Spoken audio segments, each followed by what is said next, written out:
Hey everyone, welcome back to my channel. Today I'm going to do a quick video recapping my Toronto Sports Card Expo experience.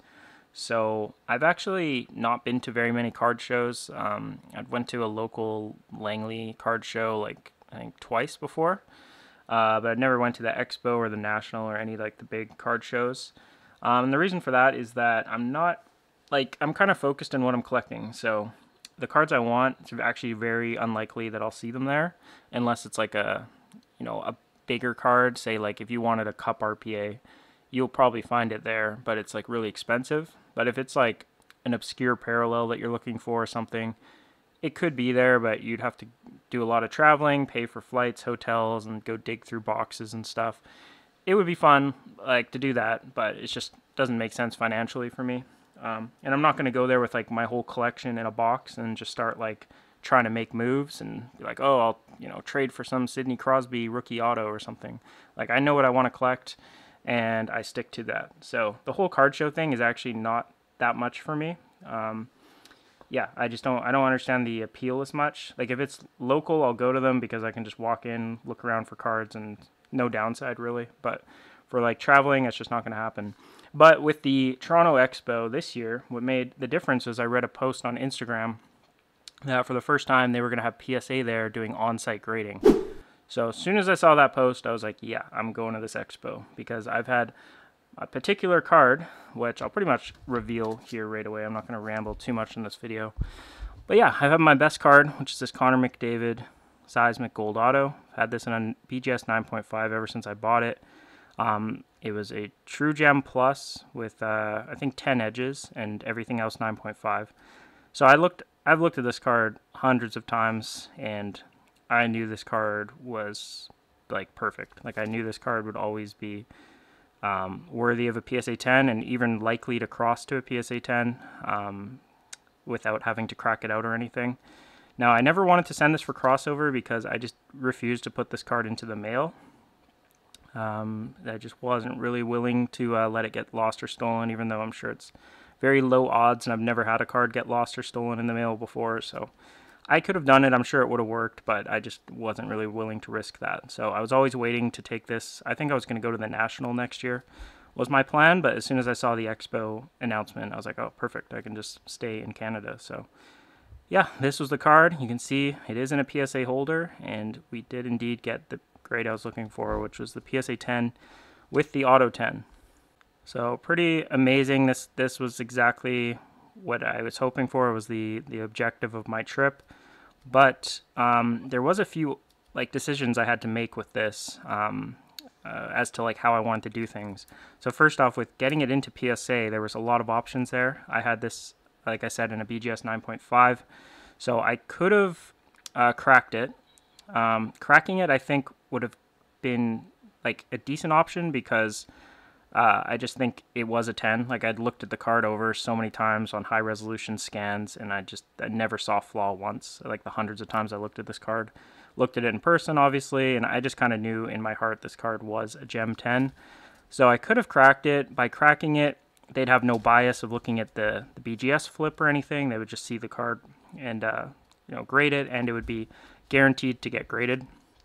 Now, the downside to cracking is that, well, first off, it is possible to damage a card cracking it, and I've actually damaged a card before cracking it out of a BGS holder. So I know it's possible, and yeah, it's not too likely. I've cracked, I don't know, a couple hundred cards probably, and only damaged one, but it is possible to damage them.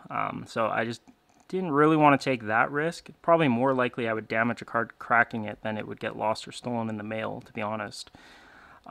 So yeah, I didn't really want to do that. Also, if I cracked it, they're just going to grade it no matter what. Well, I guess you could put a minimum grade on it if you send it in raw as well.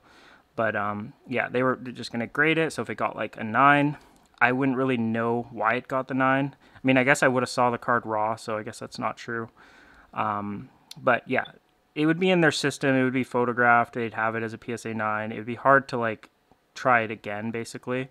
And now my card would be worth less because it's a PSA 9. Now, I actually don't think the value drop would have been that crazy from BGS 9.5 to PSA 9, just because Beckett is kind of trending down so much in the hobby. There was a huge sale of this card in a PSA 9 for like 24K USD, I think, which is quite a strong price. It was like an off-centered PSA 9, so it's not like I would even lose much value if I did that. I would definitely have lost some value. But the upside of trying a crossover is that if you put a minimum grade on it, it'll stay in the BGS holder. But there is a massive downside to that option, which was you have to pay either way. So the way I had this is I paid $2,000 to get this card looked at for crossover. If they said this wasn't going to cross to a 10, they'd just take my $2,000 and give me my card back. So it's kind of a leap of faith I'm taking there, like trusting them to, not just be like, oh, thanks for the $2,000, here's your card back. Like, I'm really trusting them to do their job and like look at it and fairly evaluate it, and I'm paying a lot of money for that. So that part was a little bit scary, but I just knew if it was graded fairly, they would cross it, so I was just willing to take the chance. And not only did they cross it, but they actually upcharged me. So the $2,000 was, I think, declared, the maximum value is $24,999 USD, which I knew was a lowball value because obviously I just said the PSA 9 sold for 24K, so I kind of knew I was lowballing it. But also the way they had the thing listed is they said the $2,000 one, that was an end of day service, so I would be guaranteed to get the card graded in the same day. And then all the lower levels were end of show. So I figured it'd be better just to go for one day, get this over with, and see what the result was instead of potentially waiting for the entire show. So that's why I picked that 2K level, hoping they wouldn't upcharge it. But yeah, they knew it was worth a lot more than that. So they charged me the next level, which cost about 3,700 Canadian. So that was the total amount I had to pay.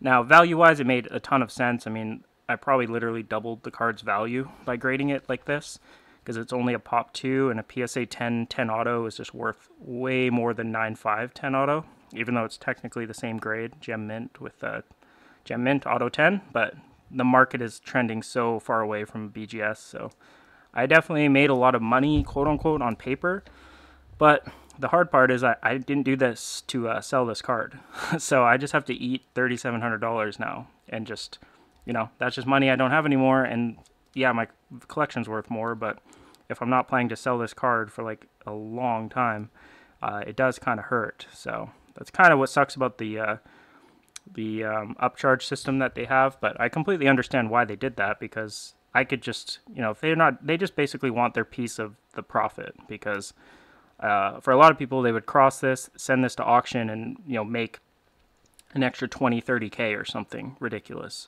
So PSA knows that, and they're like, yeah, we want to get our piece of that. So, but when I'm just literally keeping this in my collection, it just kind of sucks. So yeah, once I had to pay that much, definitely wasn't coming home with any cards from the show, and I just bought a $1,000 card right before I left.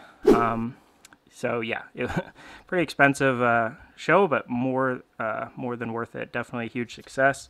Now, since I was going all that way, I did bring a few other cards to try crossovers. As you can tell, they did not cross.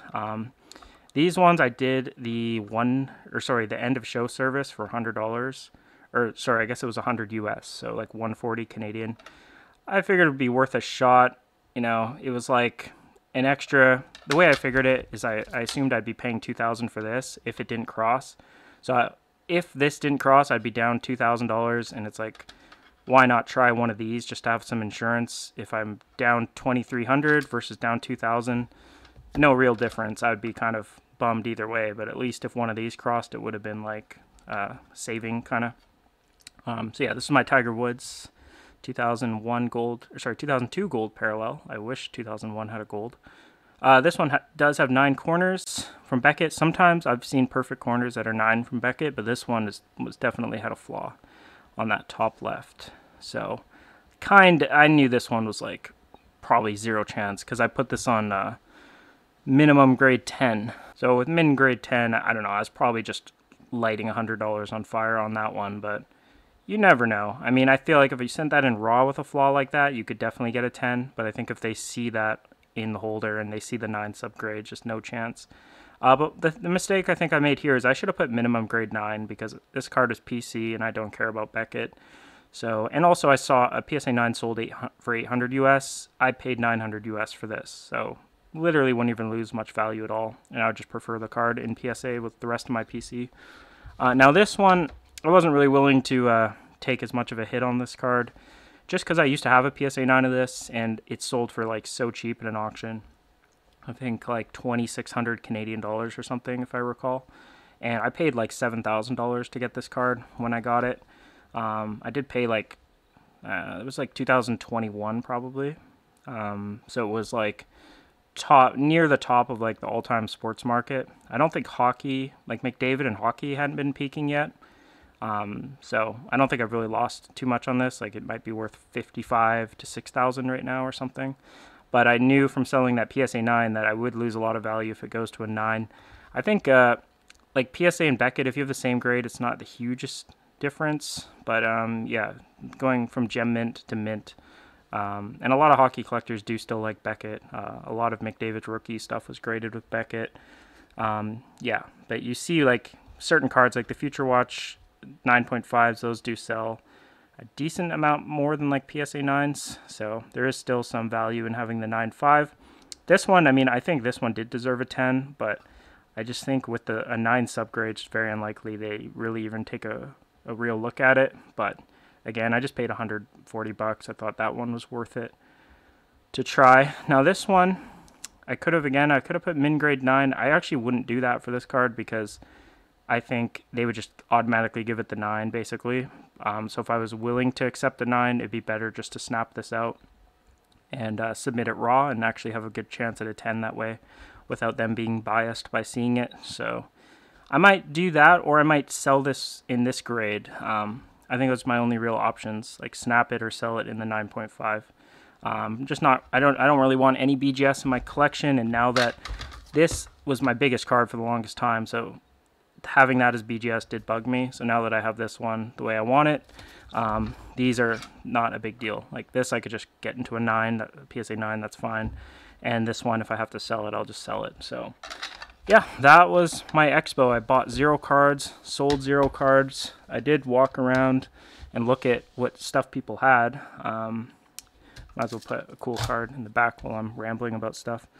But yeah, I did walk around and look at tables. I saw some cool cards. Probably the most interesting card to me that I would have like wanted to buy was a McDavid Young Guns exclusives PSA 9 that I saw. But of course they had like a $20,000 sticker on it, which I don't know what that card's worth, maybe 13, 14,000. I brought like a bunch of traders and stuff, but yeah, I don't know. That one was at like Pastimes, which is like a local shop to me, so I don't think that's the sort of place that's going to be doing trades. They're just more looking for cash, or if they trade, they probably want like well-known cards, and I just had a bunch of more obscure like OPG Platinum and stuff like that. So yeah, I saw on Instagram someone bought an Emerald Surge McDavid auto from that show, and that is sick. I did not see that card. Apparently someone brought it up to their table. But yeah, I didn't see that much crazy stuff. Tons of like Young Guns. Did see like some Cup RPAs in like booths, but the prices that people put on them, it's not even like truly for sale. It's just more of like a display. So yeah, there was some cool stuff there, but kind of what I expected as far as the actual card show. And yeah, I also went to see a Toronto Maple Leafs game on Remembrance Day against the Canucks. It was just perfect timing with the Canucks playing. Of course, the Canucks have been on fire this year. They played good almost every single game, and then they just played their one bad game in like the last 2 weeks against the Leafs. But whatever, Pettersson had a point, so that was cool. And then I went to Niagara Falls as well, so it was like a bit of more of like a vacation kind of for a couple days, and just I only really went to the show on the one day. Oh, that's the other thing I meant to mention here. It was interesting. I was actually going to be disciplined with this and not check the PSA app when they said like your card is ready for pickup. But I kind of got spoiled a few times. So like I said, I sent these in for the end of show service. These got put into the grading queue before this card, and I submitted these all at the same time. Funny enough, the PSA guy looked at this card. He's like, "Oh, that's a cool card," and like was talking about, "Oh, McDavid's doing bad this year or something." I was like, "Yeah, he sucks." But then these two cards, he didn't say shit, so it's kind of funny. It was like, even the guy, he wasn't a hockey guy. He said he didn't know much about hockey, but even he could tell that was a sick card. But yeah, these got put into the grading like part of the process faster than the other card. So when I thought about that, I was like, ooh, that's a really good sign, because that means what it meant to me was that they just looked at these and said nope and just tossed them along, and then they moved it through the thing. And I got billed and had these ready for pickup before the McDavid was done. So as soon as I was like, okay, if these were supposed to take till the end of the show and they're done in a couple hours, that tells me I paid like 20 times the fee for this card. If this didn't cross, I would have got it back before those. So as soon as I saw that, I was like, ooh, they're probably crossing it. So that was really exciting because I had the minimum grade 10, so I knew it would be a guaranteed 10. Now, the one thing I did is I put, for the auto minimum grade, I put it as 1. I didn't want to set an auto min grade, because if I put minimum grade auto 10 and this didn't cross over, I wouldn't know if it was because of the card or the auto. I could have put 9 as the minimum grade auto, but I didn't want to like tell them that I thought an auto was worse quality than the card or something. So I'm like, whatever. I'm just putting the minimum grade as 1. It's obviously not a 1. It's going to be a 10 or a 9, but the auto is perfect. But I've seen perfect autos get PSA 9s on them before. Like, I don't know if that little dot there could cause it to be a 9 or something. So I was actually kind of anxious still. Even when I knew that this would have got crossed, I was like, man, I hope this doesn't get Gem Mint 10 with auto 9, because those just look a little bit off, that slab. It does bug me. But yeah, thankfully I got an email saying like, yeah, we have your thing. It's more valuable, blah, blah, blah. You need to pay that upcharge. And then I clicked on the invoice. And when I clicked the invoice, it showed like the card grade and the auto grade. And I just saw 1010, and I was like so relieved, even though I had to pay like an extra $1,700. So yeah, pretty fun experience. And now got my best card and my favorite card. And for me, the best possible holder. I'd rather this Gem 10 Auto 10 than BGS Black Label, because I collect PSA, and this is like the best holder you can have for a PSA card. So pretty awesome show. And yeah, I think I'm done rambling now. So thanks for watching. Also, if you made it this far, I do still have this problem to figure out. So if anyone has any ideas how to get a card out of a rare edition holder, yeah, this card is just being held hostage right now by this thing. So I got to deal with that. But yeah, thanks for watching, guys. See you next time.